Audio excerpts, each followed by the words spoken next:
Counter liberally with flour. I love these little inexpensive dough scrapers.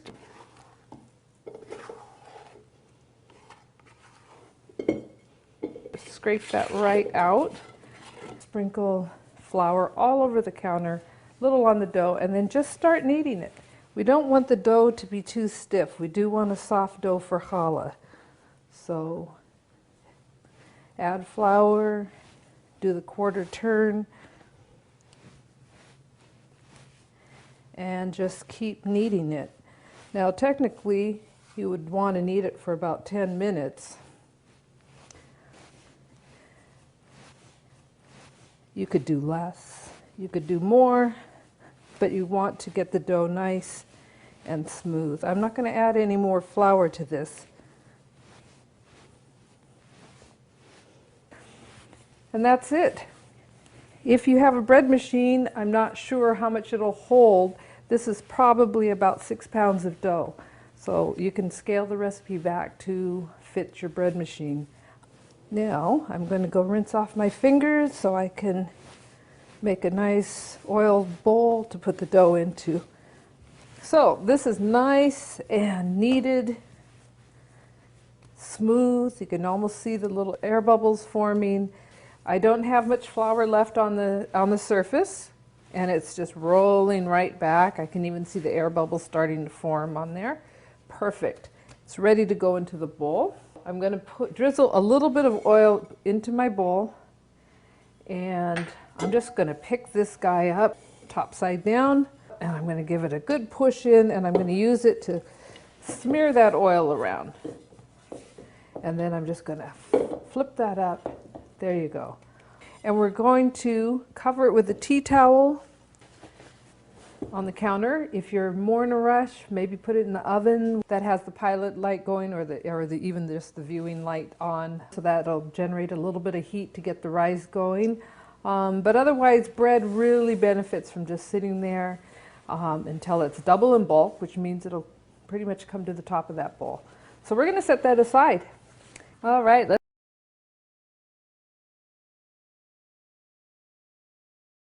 Let's see how our bread dough's doing. Ah, perfect. Okay, it's nice and smooth. 2 fingers punched in. It's staying indented, at least for the next few minutes. So I'm going to just give it a nice little punch. See all the air bubbles coming up? Punch it down. Feels beautiful. You want challah dough to be soft, not real hard, so that you need to be able to make these strands, and they need to be pliable. If the dough is too stiff and hard, they don't want to cooperate. They don't want to bend and make the nice loops. So we're going to just go ahead, empty that out. And you can see the oil from the bowl just left the sheen. Feels a little bit oily. Just sprinkle a little bit of flour on the surface. Let's give it a few kneads. Did you know that there are better days for making bread? Summertime, August, when it's nice and hot. You just get up and go, wow, this is a good day for making bread. Smells great, nice and yeasty. It smells like Shabbos is coming. Okay, giant ball. Much too much dough for 1 loaf of bread. This would really make 4. So we always want to start with our dough by rounding it into balls. We always call them blobs, but I really don't think that's.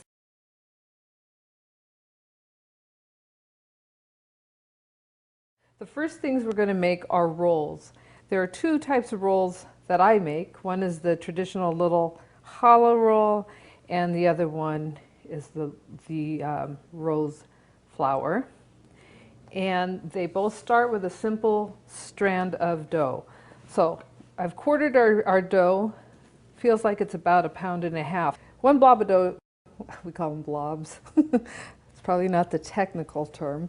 But anyway, I'm going to cut it in half, set part aside, and then I'm going to round it up again. Now when you're rounding, I'm pushing this dough to slide the top under. I'm not just kind of rolling it. I am actually pushing it, and I get a nice tight ball again. I'm going to cut that in half.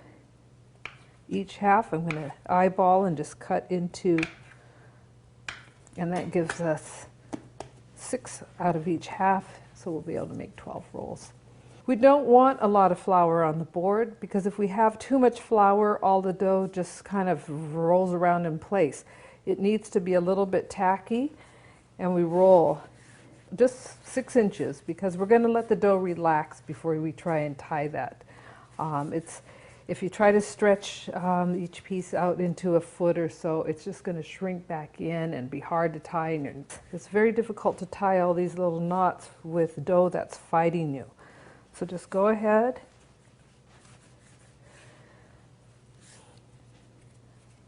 Have parts that are a little bit dried out feeling. So what you're seeing me do off to the side here is I'm just patting my hand in the dough, flour. I don't want to have all that on my surface. Okay, so those look, rough. But what you do is you pick it back up, and you go one more time, and at the ends your fingers go up. We don't flatten them out, otherwise you get those little points. So my hands are going up. So go ahead. We're going to work it one more time through. I'm applying a fair amount of pressure on here too, because I do want to stretch that as I roll.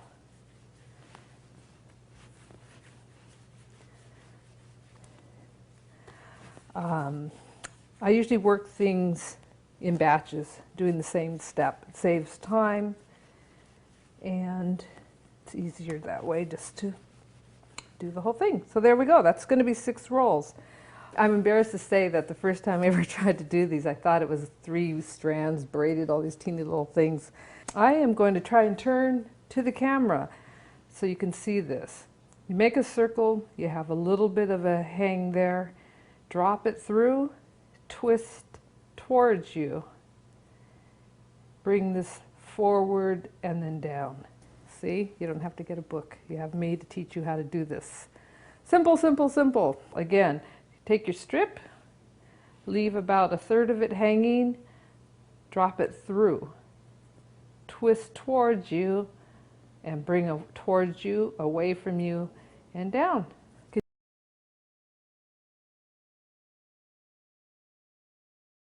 Again. Bring it up, drop it through, twist towards you again, then away, down through the hole. And now that the dough has relaxed, see, it's not pulling back. I have my length, drop it through, twist towards you, bring it towards you, and then away, through the middle, done. So I have a little half pan sheet. We're going to just stick these right on. This would hold more than 6, but because this is what I've made, we're going to only put 6 on here. I mean, if you were doing a larger batch of these, you could put them about that close together, but you don't want to be any closer because you do need to give room for them to rise. And then we're just going to brush with a little bit of egg wash. And this is what's going to give the roll the sheen that you see. This is just beaten egg, nothing added. I just use straight egg. I think some people add a little water to pinch of salt. I don't know what for. And I'm brushing it on with my new silicone brush. Kind of interesting. I'm used to using the bristle type, but put them aside, let them rise, and when they're almost double in bulk, we'll put them in the oven. Don't let them get too big. If they're already too light and airy, they'll go into the oven and just collapse, and that's when you see challah in the store that looks all flat and out of shape. It's because it was proofed too much. So we're going to just set these aside. They're going to be almost double in bulk. We'll put them in the oven, and then they'll bloom even bigger, and they don't take that long to bake, so 10 minutes max. Just you might need to give them a turn in the oven. Some people like them more well done than others. I like my challah rolls still on the soft side, but you decide what works for you. They're easy enough to do.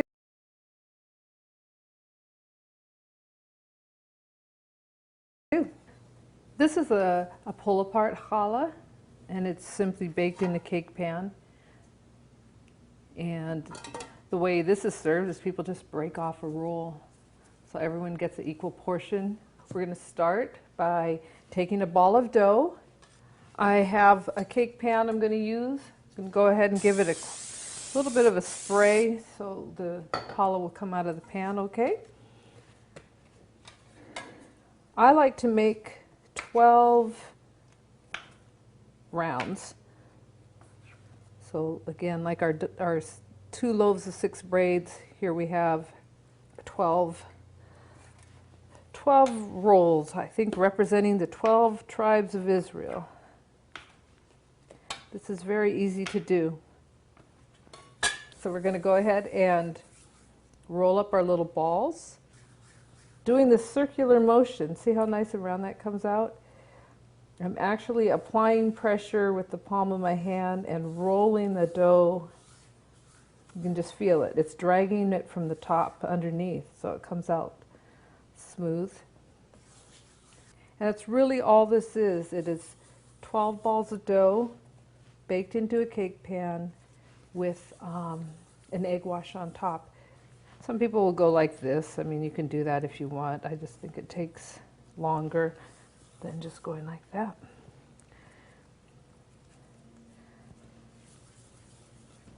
You can even put the kids on this one. So now I have my 12 balls, and all I'm going to do is put them in here so that I have 9 of them around the edge.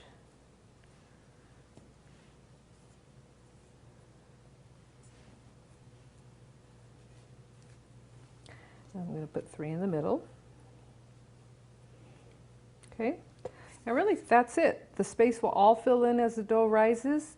Just give it a quick little brush with egg wash so the top doesn't dry out, and it also will give it that nice sheen.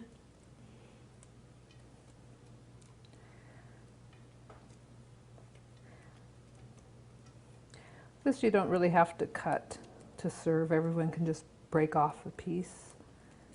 Pass it around. So there we have it, pull apart challah. It really doesn't get any easier than that.